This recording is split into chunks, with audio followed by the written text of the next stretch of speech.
A próxima vaga. O impacto da inteligência artificial.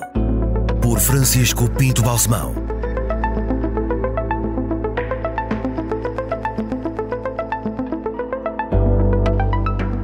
Aqui estamos para mais um podcast sobre este tema apaixonante da inteligência artificial e hoje o assunto é a inteligência artificial e os média. E para aqui intervirem e opinarem e trazerem pistas e ideias e informação, temos a Isabel Trancoso, que é professora catedrática do Técnico e que trabalha em processamento da língua natural, Natural Language Processing, sobretudo da língua falada. Isso. E temos o Ricardo Costa, que é um ilustre jornalista, que aliás foi meu aluno quando eu dei aulas, logo no princípio das minhas aulas na Universidade Nova, e que fez uma carreira brilhante e fulgurante e é o diretor de informação da empresa. Na Hyundai não nos limitamos a antecipar a próxima vaga. Vamos mais longe e utilizamos a tecnologia para dar às pessoas o poder de mudar o mundo. Descubra a nossa visão de progresso pela humanidade em aproximavaga.hyundai.pt. Hyundai, o poder de mudar o mundo. E o tema é um tema bastante vasto e eu gostava de começar por perguntar quais são os aspectos que considera mais importantes em toda esta temática da inteligência artificial e da ligação que têm ou podem ter aos meios de comunicação social. Isabel Trancoso. Em primeiro lugar, obrigada pelo convite para estar aqui. É um grande prazer. Eu acho que, do ponto de vista dos mídia, a inteligência artificial tem um impacto para mim óbvio em termos de, como é que eu ia dizer isto em português? É misinformation. Desinformação. Na desinformação. Eu acho que é um aspecto que me preocupa. Portanto, muito. Começa logo por um aspecto negativo. Não, toda a parte da criatividade é apaixonante. Só que, como todas as tecnologias, pode haver bons usos e maus usos.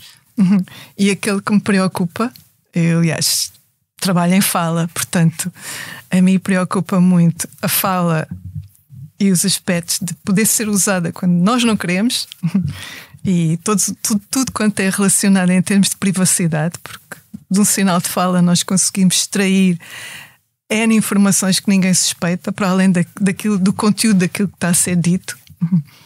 E preocupa-me também muito a manipulação que se pode fazer, tanto em termos de texto, áudio, vídeo, nos mídia. Mas na sua área profissional já recorreu à inteligência artificial? Todos os dias. Nós trabalhamos. Então, eu trabalho de pôr os computadores a falar e a reconhecer aquilo que nós dizemos. E, portanto, isso hoje em dia. Eles falam, reconhecem e depois o que é que acontece? Usam todos os métodos dentro de tudo aquilo que está na base desses algoritmos de síntese de fala e de reconhecimento. Consegue dar-nos um exemplo concreto? São algoritmos de inteligência artificial. Consegue dar-nos um exemplo concreto? Quando hoje em dia falamos com uma assistente pessoal, uma Siri, uma Cortana, um qualquer, não é? Uma Alexa, nós estamos a interagir com um agente que é obviamente a inteligência artificial. E utiliza? Utilizo, sim, claro. Dê-me um exemplo concreto de que é que mandou à sua Alexa. Minha Alexa, peço imensas vezes para ligar isto e ligar aquilo e ligar aquilo outro e pergunto que horas são e como é que está o trânsito e coisas assim de estilo. E ela responde? Claro. Por voz ou por... Responde por voz, a Alexa responde por voz. E a voz dela é uma voz simpática, cativante? Isso agora também depende se nós queremos fazer a pergunta em inglês ou em português, se pode sair um Fala melhor em inglês que português. Claro, então não podemos comparar a quantidade. O problema é que a Alexa fica a saber tudo sobre si. Tudo, completamente. E daí eu faz as compras se quiser e etc. E daí eu falar na privacidade, certo? O Ricardo tem usado a inteligência artificial na sua atividade na vida diária. Eu usei profissional? meia dúzia de coisas, não sou um fã das Alexas, etc., mas usei muita coisa. Muitas das coisas que nós hoje em dia usamos na vida pessoal já está ligada a ferramentas de inteligência artificial, mas na vida profissional dos mídia, muitas coisas que nós hoje já aqui temos, e sobretudo coisas que recebemos de fora, já têm muita produção, pré-produção ou trabalho de inteligência artificial. Repare, tudo o que é material de agências, Reuters, Associated Press, France Press, ou coisas com que nós trabalhamos, sistemas da Sony, sistemas internacionais com que nós trabalhamos, ou o simples as ferramentas de Microsoft que nós usamos todos os dias no nosso e-mail, no Word, no Search, etc., tudo já está com integrações de inteligência artificial. Depois podemos usar um bocadinho mais outro tipo de ferramentas mais ligadas ao Bing e ao ChatGPT, mas são já muito frequentes. Portanto, ainda quando se faz a pergunta de deve o jornalismo travar a inteligência artificial, a primeira resposta é não, e a segunda é até porque já cá está dentro. Portanto, a primeira seria sempre não, mas a segunda é já cá está dentro, ou seja, nós já, hoje em dia, a Bloomberg, a quem nós temos acesso, etc., já produz 1/3 das suas notícias são feitas por inteligência artificial. Portanto, aí não temos outros remédios senão utilizando a Bloomberg, que está a utilizar indiretamente a inteligência artificial. Sim, mas felizmente, claro que depois do ponto de vista do jornalismo eu dividi isto em 3 partes. Uma que é como é mais, se quisermos, um biguista, porque eu trabalho e sou jornalista, e portanto, mas também acho que pode preocupar um pouco os leitores, os espectadores e os nossos ouvintes, mas sobretudo preocupa as redações, que é o emprego vai acabar ou não vai acabar. É óbvio que essa questão se levanta. O robô passa a fazer tudo? É isso? Não passa a fazer tudo, passa a fazer parte. Não, passa a fazer parte. E eu acho que não vale a pena negar isto pode acontecer. Não acho que isto seja o que preocupa mais. Pode acontecer ou já está a acontecer? Já está a acontecer. Eu estou a falar depois no grau em que vai acontecer, não é? Ou seja, eu acho que aquilo que preocupa mais, se formos aqui perguntar à redação, nós estamos aqui a gravar ao lado da redação, é seguramente o tema do emprego, não é? Da substituição. Mas eu acho que antes disso há temas de aumento de produtividade, de ferramentas de inteligência artificial que nos vão ajudar a trabalhar de forma brutal, aumento de eficiência, e acho que isso é bastante, e também vão surgir novas funções, e sempre que houver este tipo de novas funções. Sim. Por exemplo, para trabalhar com inteligência artificial, ou seja, em qualquer área, seja numa fábrica, seja num banco, vamos ter pessoas capazes de pessoas que trabalham com ferramentas de inteligência artificial. Agora, eu acho que isto é o que nos preocupa a nós, mais cá dentro de uma redação ou de uma empresa. Do ponto de vista dos leitores, espectadores, ouvintes, não é bem isso. São sobretudo temas de desinformação, gostam mais de saber o que é que foi produzido por pessoas ou não. Mas, na verdade, essas pessoas vão querer as coisas com maior produtividade. Repare, nós na área dos mídias temos mais... Pruridos não é o termo certo, temos mais receio em falar de certas coisas, porque obviamente estamos a falar de coisas verdadeiras, coisas falsas, coisas que tenham feitas por homens e não feitas por máquinas, mas num setor aqui ao lado, que é o da publicidade, mas que não tem as mesmas... Também tem as suas obrigações éticas, etc., mas são diferentes, que é uma área puramente comercial, de serviço ao cliente. Na publicidade, a produção de anúncios, a produção de vídeo, a produção de grafismo, já está a ser feita muita coisa em inteligência artificial, anúncios inteiros. A Publicis e a WPP, os 2 maiores grupos mundiais de publicidade, já estão a assumir que fazem tudo o que é marketing, posts de Instagram e anúncios inteiros de vídeo artificial, já conseguem fazer. Portanto, hoje em dia um cliente que não seja daqueles grandes clientes que pagam uma fortuna para fazer um filme, pode fazer um lançamento de uma marca qualquer já todo produzido. Portanto, isto vai ter efeitos em áreas brutais. E, por exemplo, e mesmo nas empresas de mídia, eu sei que o tema vai sempre parar aos jornalistas, mas numa empresa de mídia o tema não é, nem de perto nem de longe, essencialmente jornalístico. É jornalístico para os efeitos que tem no público, na audiência e na sociedade. Mas isto apanha tudo, apanha grafismo, apanha cenografia, apanha marketing, apanha gestão de recursos humanos, apanha contabilidade, apanha todas as áreas. E todas as áreas. Não tenho dúvidas nenhumas sobre o que estou a afirmar. Eu assino por baixo. Assina por baixo, mas na sua área de atividade profissional, que é diferente da do Ricardo Costa, que é que Isabel Trancoso, vou falar agora de atividade profissional sua. A minha atividade profissional, quer dizer que sou Era. E inteligência artificial? Era primeiramente professora, certo? E esse obviamente o ensino, e já tiveram aqui um podcast sobre isso, não é? O ensino obviamente vai mudar. Está a mudar, está agora a mudar, mas acho que vai mudar muito mais. Isto é um impacto radical.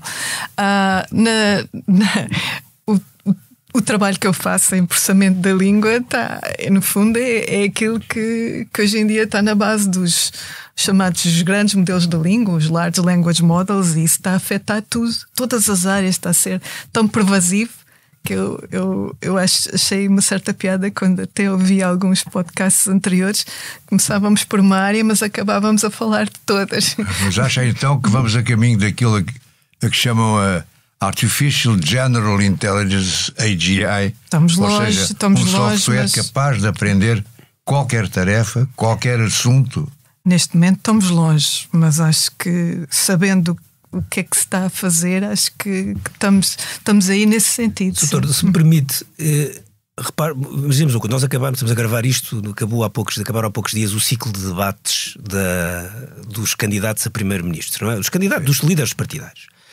O que é fácil substituir e o que é que não é fácil substituir? O que é mais difícil de substituir é aquilo que mais polémica levanta, que é as notas. Ou seja, nós aparecemos lá X comentadores a seguir e dar X ao Luís Montenegro, X ao Pedro. Não, um robô não. Isso as pessoas não gostariam.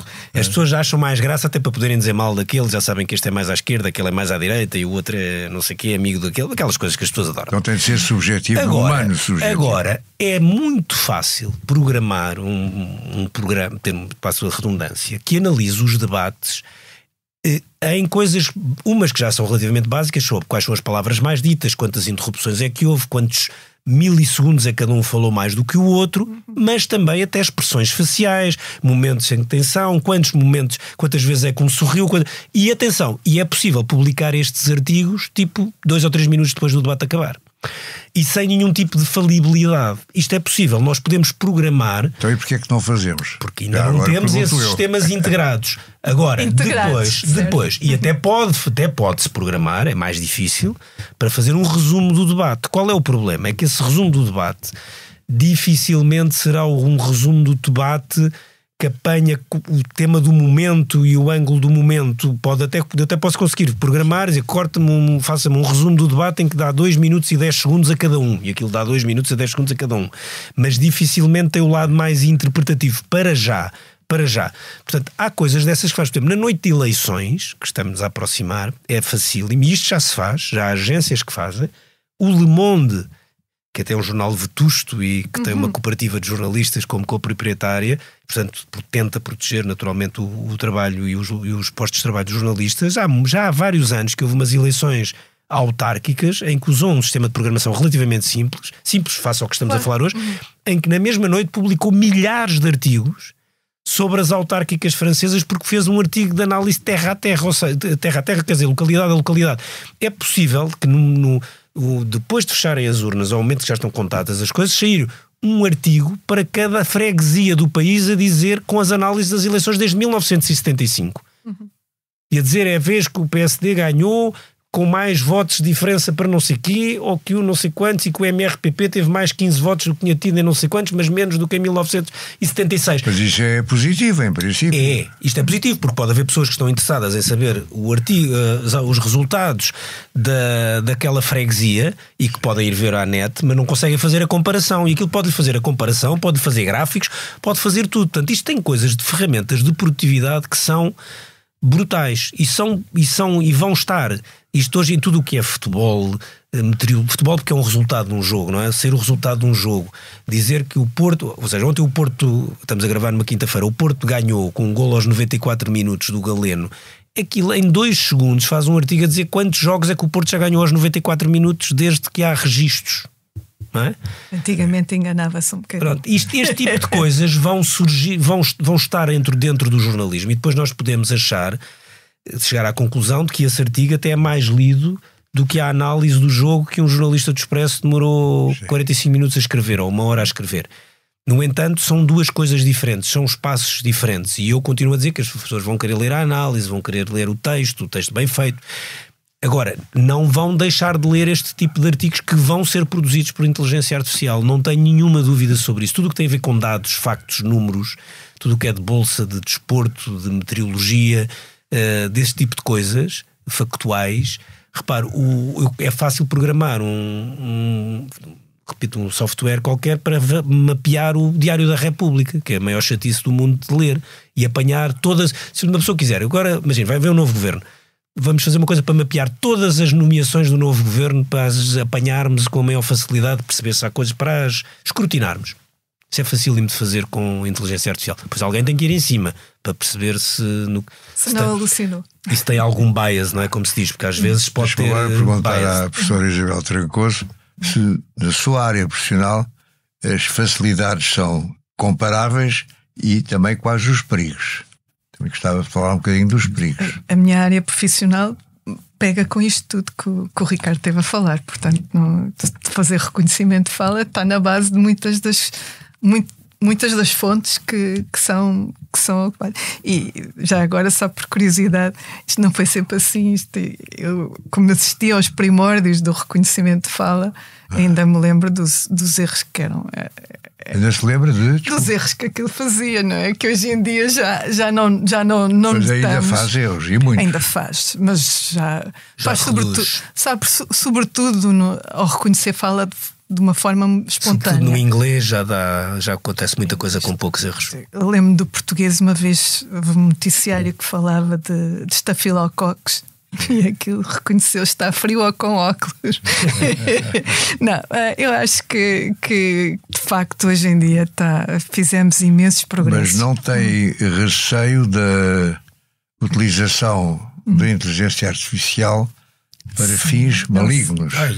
Isso eu tenho. Claro, como tudo quanto é tecnologia também pode ter maus usos. Já aconteceu, não é? Já. Nós temos aqueles deepfakes todos.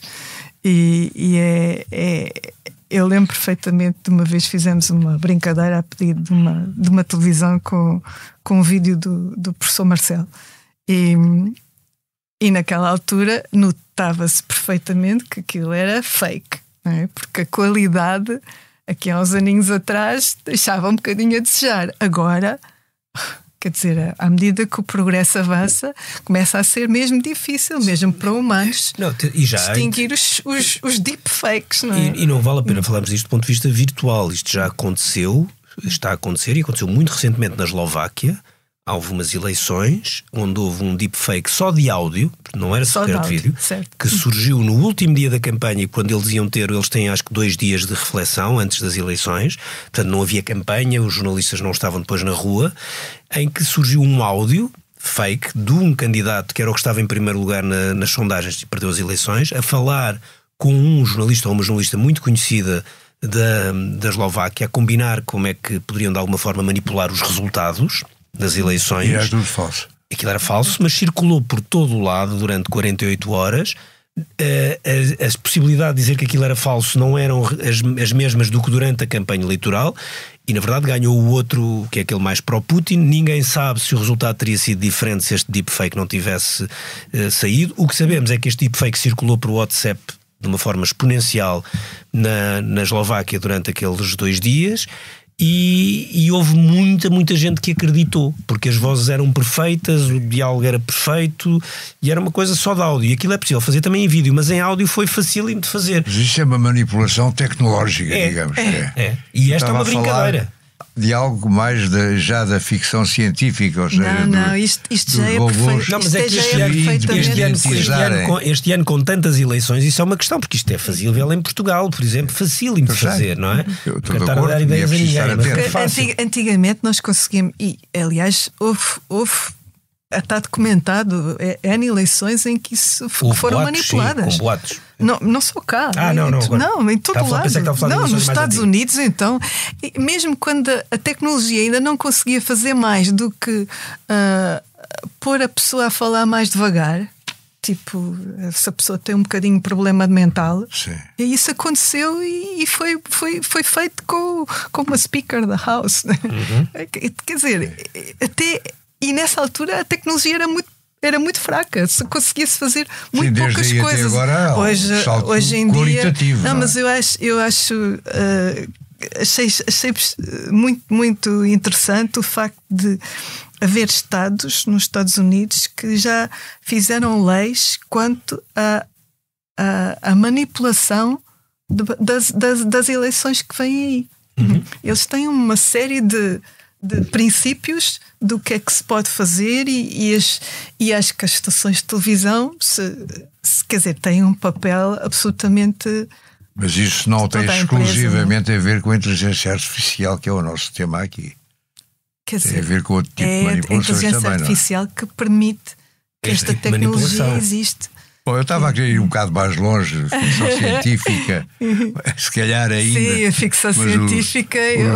No fundo, os robôs se soltarem do controle humano. Como o HAL em 2001. Terem sentimentos, terem os seus próprios objetivos. Acham que isso ainda está longe? Acho que é mais perigoso os maus usos por humanos do que aquilo que as próprias máquinas podem fazer. Porque hoje em dia os maus usos já estão na ordem do dia, já os estamos a ver. As máquinas tomarem o controle, eu acho que podemos de alguma forma prevenir isso. Só que há quem use mal, não é? E há quem use para fins nada éticos, e isso é realmente um problema. Mas, no fundo, é sempre o mau uso da tecnologia. Ela existe mesmo. Agora, para o presente e para o futuro próximo dos média, que é o tema específico deste podcast, o que é que vai mudar? Quer dizer, nós já sabemos que o papel, embora ainda bastante presente, como é no caso do Expresso, passa a publicidade, tem vindo a cair, não é? Tem vindo a vender menos exemplares, com alguma compensação nas edições digitais. Sabemos que a televisão generalista ou especializada também tem tido o seu caminho. Sabemos que a internet funciona para muitos outros objetivos. O que é que a inteligência artificial pode trazer a mais ou de novo a toda esta área dos médias? Doutor, eu acho que muda tudo. E muda para onde? Como eu disse, nas redações, e falando especificamente dos jornalistas, acho que a atitude não pode ser a que eu ouvi uma colega nossa, a Luísa Meireles, dizer no Congresso de Jornalistas, que é: não nos podemos deixar substituir por máquinas. Eu percebo a frase dela, e foi uma frase muito aplaudida, mas eu discordo. Eu acho que nós vamos... Há funções e há coisas que vão ser substituídas por inteligência artificial, não tenho a mínima dúvida. O que nós temos que saber é usar as ferramentas de produtividade e as ferramentas de inteligência artificial em proveito do nosso trabalho e do que nós fazemos para os nossos leitores, espectadores. Embora parte dessa inteligência artificial seja gerada noutros países. E, portanto, também possa haver influências políticas na maneira como ela... Isso é um bocadinho difícil, este tipo de coisas, e há coisas que serão, obviamente, haverá projetos e produtos feitos em Portugal, mas repare, como eu estava a dizer, estes produtos hoje vêm integrados no Microsoft Office, que nós usamos todos os dias, vêm integrados no ENPS, que é um software que nós usamos da Associated Press, nós usamos um sistema de vídeo que é da Sony, portanto isso aí não há muito a fazer. Pode haver depois coisas que são feitas especificamente e a nosso pedido ou com universidades portuguesas, e pode haver depois. E outro dia uma frase do presidente Xi da China, não sei se ele disse, que diz que em 2028 a China se tornará num superpoder graças à IA. Graças à inteligência artificial. A outra coisa onde muda, que é uma coisa que muitas vezes nós não pensamos, é a inteligência artificial vai retirar muito tráfego aos sites que vivem hoje de tráfego, e nós também temos muito tráfego. Porquê? Porque o que está a acontecer, e vê-se todos os sistemas de search ligados à Microsoft e à Google, por exemplo, estão a ficar fechados, estão a levar cada vez menos para links para páginas externas, estão a responder dentro dos seus bots às perguntas, e respondendo às perguntas vão capturar grande parte da publicidade que estava depois no tráfego. Isto é um problema muito complexo, não só para as receitas dos mídia, como os espectadores, leitores e ouvintes, em vez de quando escrevem uma coisa, em vez de aparecerem-lhes de 4 ou 5 links e depois escolhem ou 10, querem ir a esta notícia do Expresso, ou esta notícia do Público, ou esta notícia do Observador, e de repente têm a resposta ali. Mas aí aparece ou imiscui-se um problema de direitos de autor também. Isso é uma outra questão, que é, por exemplo, que o New York Times, por causa disso, está a pôr em tribunal porque diz que todas as respostas são montadas em cima de textos deles. Conteúdos deles. Conteúdos, mas ao mesmo tempo, como sabemos, deles, essa é uma abordagem que o New York Times pode ter. Eu não sei se em Portugal alguém tem escala para isso.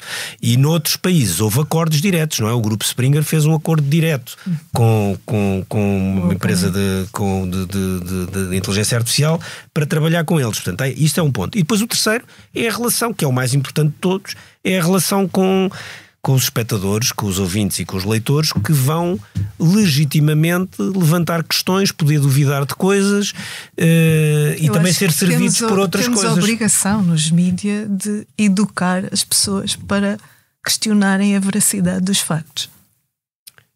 Não era bem disso que estávamos a falar. Eu sei que mas isso é um tema, como nós sabemos, extremamente complexo. Este tema também é importante. É uma questão de educação. Sim. E nós nas escolas e nos mídia temos a obrigação de dizer às pessoas nem tudo aquilo que eu recebo no WhatsApp ou noutra rede social. Mas nós já andamos a dizer isso desde 2016 ou 2015. Mas temos que dar exemplos.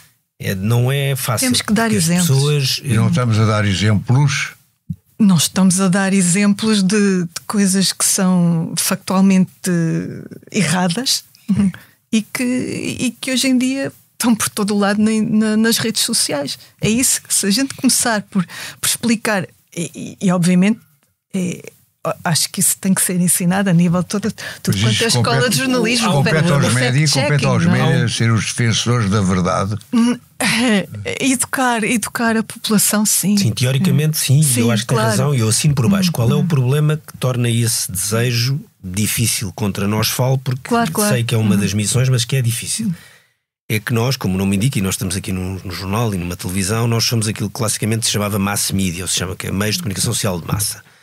O que está a acontecer com a alteração do chamado consumo linear para consumo digital é uma fragmentação de consumo. Quando há uma fragmentação, o chamado mass media fica mais difícil, a expressão tem menos durabilidade, não é? Certo. E a inteligência artificial ainda vem acelerar essa fragmentação de consumo.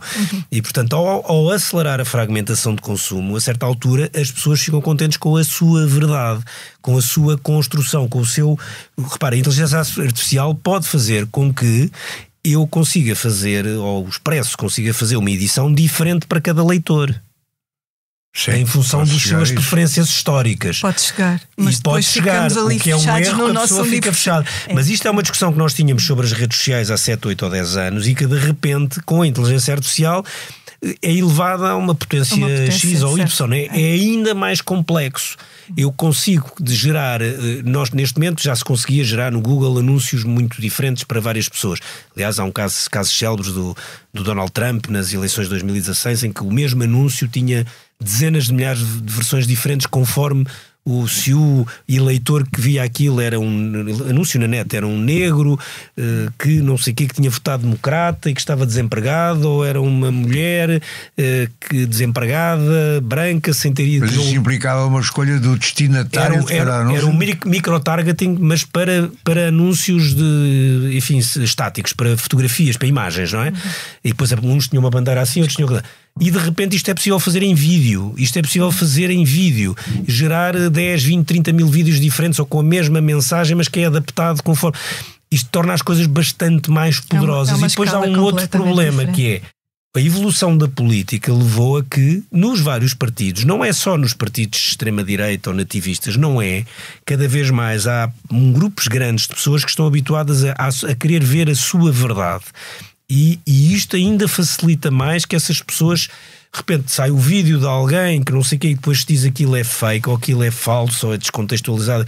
Mas vai haver dezenas de milhares de pessoas que vão acreditar naquele vídeo. Isto é muito preocupante. Então vai haver robôs treinados só para satisfazer essas pessoas? Não, eu acho que vai ter que haver mecanismos de deitar abaixo coisas, como já deitar abaixo, atirá-las, e isso já acontece em alguns sítios e já se tem conseguido. Por exemplo, no Brasil, nas últimas eleições, uma das grandes armas da campanha do Lula, que uns anos antes, tinha sido com a Dilma, estavam, desculpa a expressão, completamente nas tintas para os mecanismos que o Bolsonaro tinha. Bolsonaro, como não tinha acesso à televisão, porque aquilo é conforme o tempo que se tem, os partidos têm, ele não tinha partido quase, portanto não tinha quase tempo de antena, toda a campanha dele foi digital.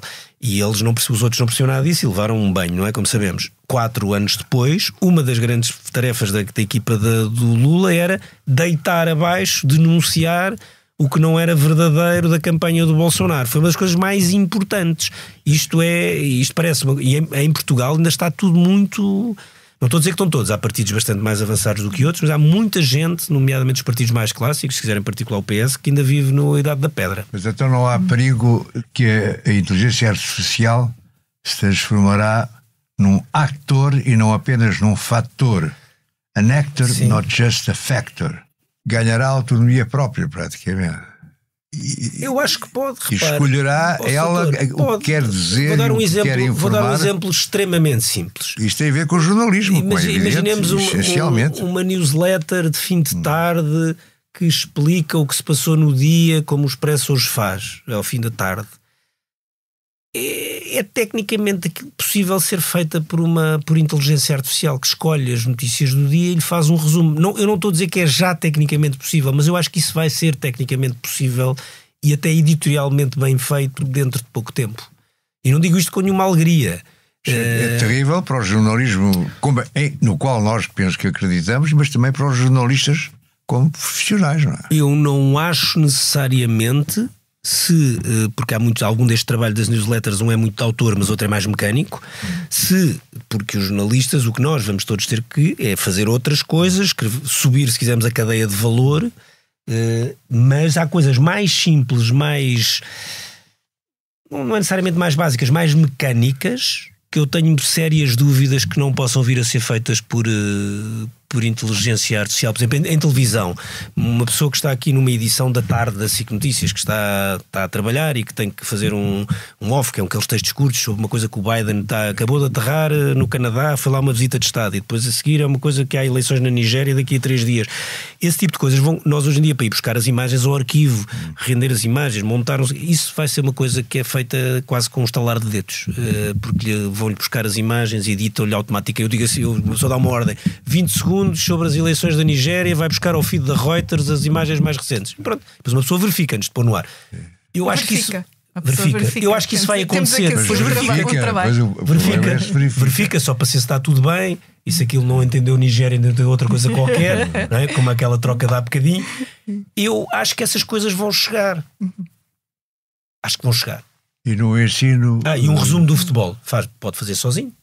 Pode. Agora, é o resumo certo, é o resumo que deixa de haver aquela coisa que às vezes o jornalista diz, em vez de começar com o golo, não quer começar com uma jogada-chave que houve ali aos minutos 53, em que o tipo perdeu a chuteira.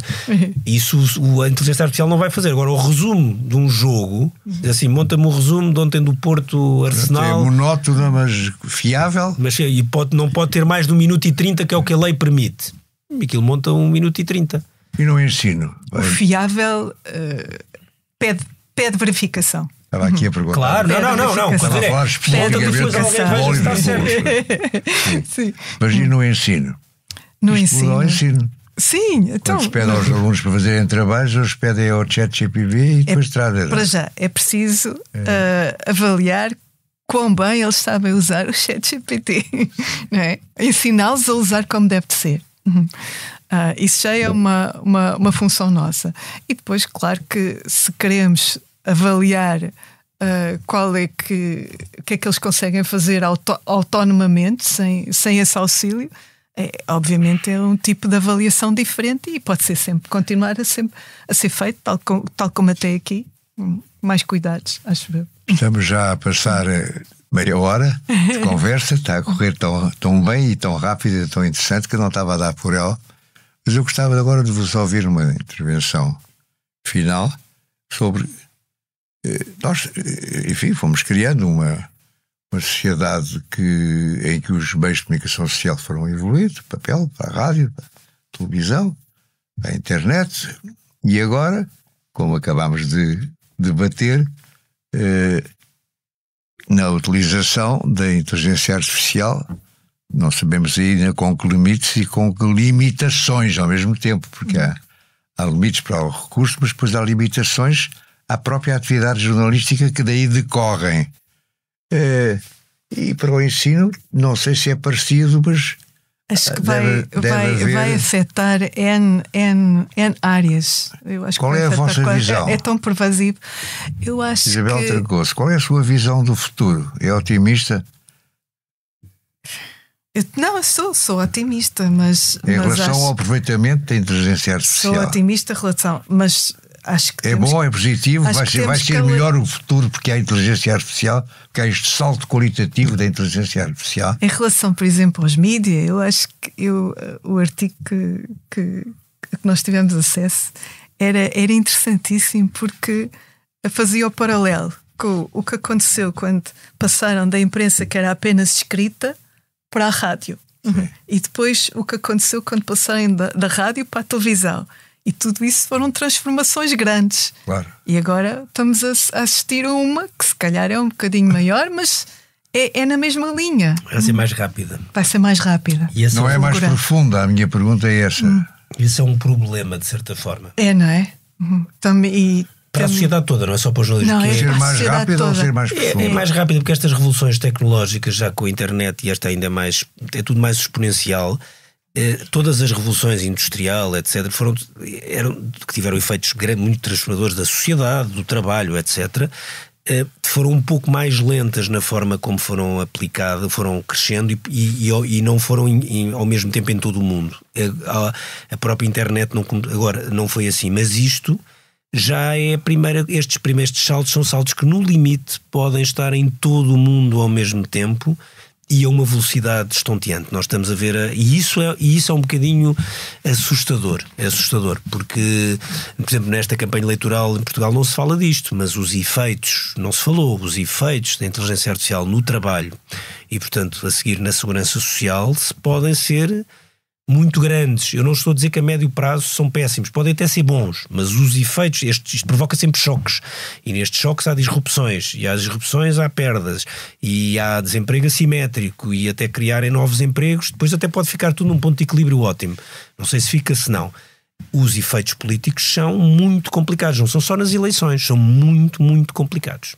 Bom, não estamos totalmente otimistas, mas também penso que todos nos temos de congratular por haver mais este progresso, não é? Não vale a pena parar o vento com as mãos. O que vale aqui é a questão da... saber aproveitar o vento. Há um ponto muito complicado que é, em termos políticos, deve-se olhar para a inteligência artificial um pouco mais à moda americana, que é um pouco menos regulação para que a criatividade e a inovação surja, ou deve-se olhar na moda mais europeia, que é mais pela regulação, mesmo que essa regulação impeça alguma inovação porque protege mais pelo menos atrasa um bocadinho o tal progresso super rápido. Eu sou mais defensor do modelo europeu, mas reconheço que o modelo americano consegue ser bastante mais inovador. E mais apanhamos o comboio melhor, talvez, não é? E depois, ao lado, em particular, dos mídias e do jornalismo, é que depois como é que isso se enquadra naquelas que são as regras históricas do jornalismo, as quais, na minha opinião, se mantêm. E num certo conservadorismo de muitos jornalistas também.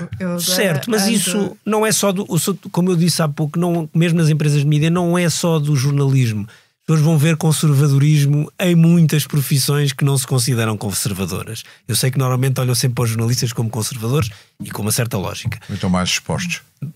Mas é aí que eu não tenho a certeza. Não são se estão mais expostos. Mesmo dentro de uma empresa de mídia, eu sou que não vou agora dizer, porque ainda por cima é acionista, e principal, mas há várias profissões antes dos jornalistas que estão expostos à inteligência artificial. É verdade. É?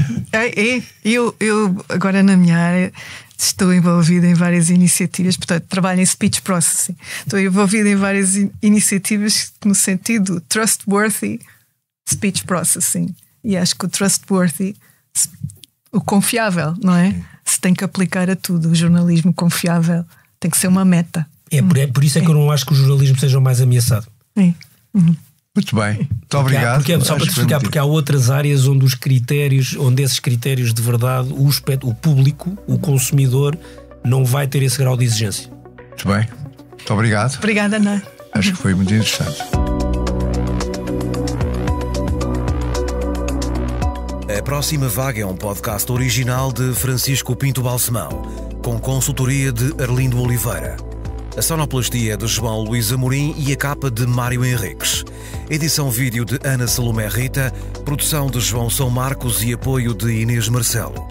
Coordenação de Joana Beleza. Direção de João Vieira Pereira.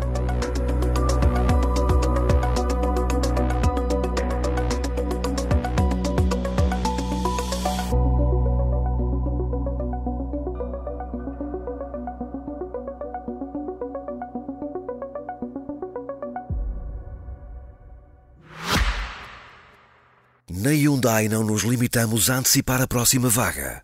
Vamos mais longe e utilizamos a tecnologia para dar às pessoas o poder de mudar o mundo. Descubra a nossa visão de progresso pela humanidade em aproximavaga.hyundai.pt. Hyundai, o poder de mudar o mundo.